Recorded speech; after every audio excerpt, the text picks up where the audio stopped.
Good morning, Snap Pickleball players.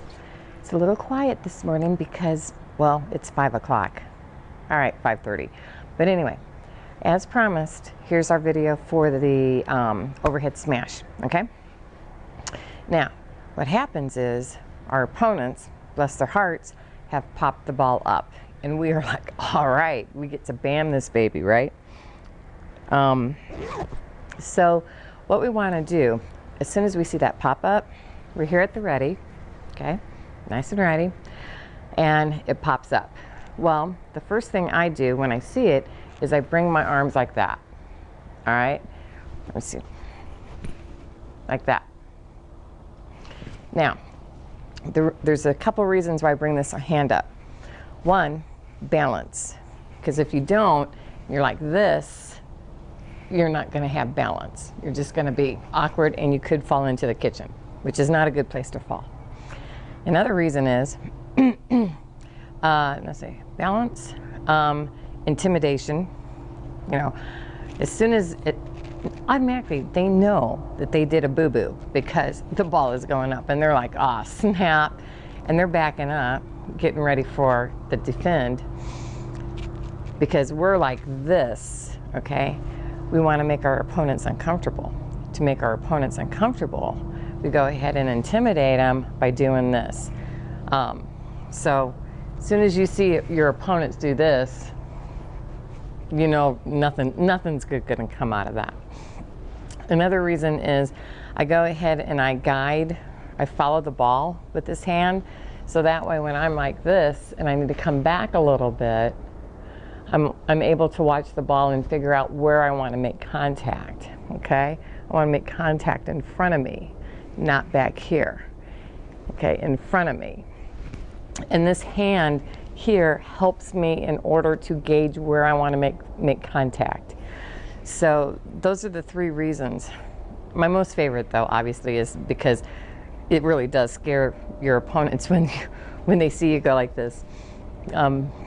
Anyway. Now back to hitting it behind you, okay?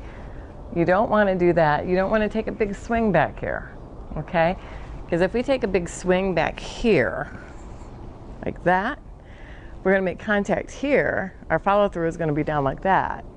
So where is that ball, right? Okay, if another thing happens, if we make contact back here, and we push it out without coming down, we're literally tossing it to the back side of the court. So it's very important to make contact here in front of you. Okay, so you're like this, here in front of you, make contact, push it out, and then down. Okay, so I'm at the ready. Okay, do it again. Okay, notice when I'm like this and push forward, I'm not off balance. But if I was like this and push forward, now I'm off balance and I go into the kitchen, okay? Remember how I said, do not run backwards? Okay, this is gonna get you into trouble. You're gonna get broken wrist, broken elbows, the sore butt, whatever. It's not a good thing. So don't run backwards, ever, ever, ever, okay? So it's the proper way of doing it. Let's see if I can do it. Okay, so if the ball goes over my head, I'm going to go ahead and do a side shuffle like this while keeping an eye on the ball so I can hit it in front of me, okay? Let's do that again. Okay, we're here like this. Bring it up. Okay, now for my advanced players who want to do the fake out, if you see your opponents retreat after they pop the ball up, okay, one of my favorite ones was in a tournament, and this poor woman, she kept popping the ball up, and so I would constantly do this, boom, right? And as soon as she popped it up, she would go like this. That's one of the reasons why I like, anyway.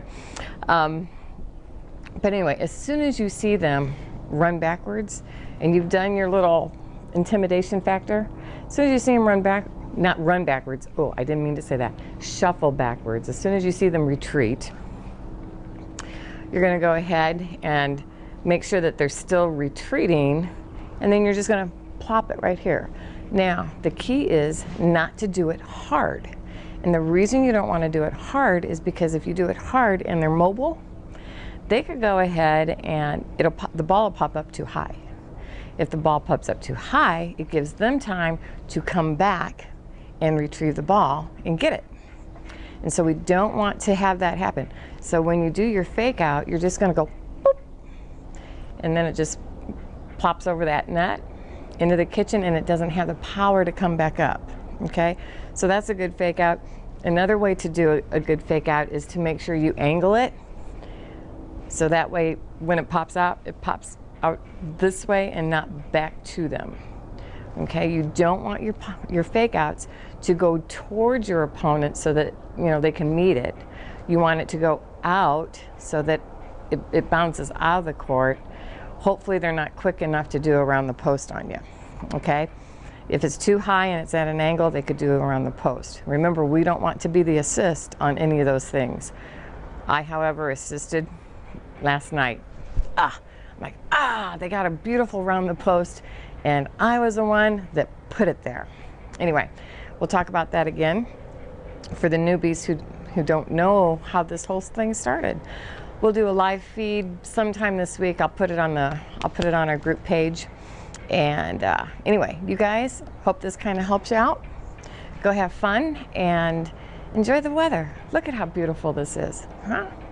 Beautiful, sunny Green Valley, Arizona. Anyway, smart, nimble, and purposeful pickleball. Okay, see you later.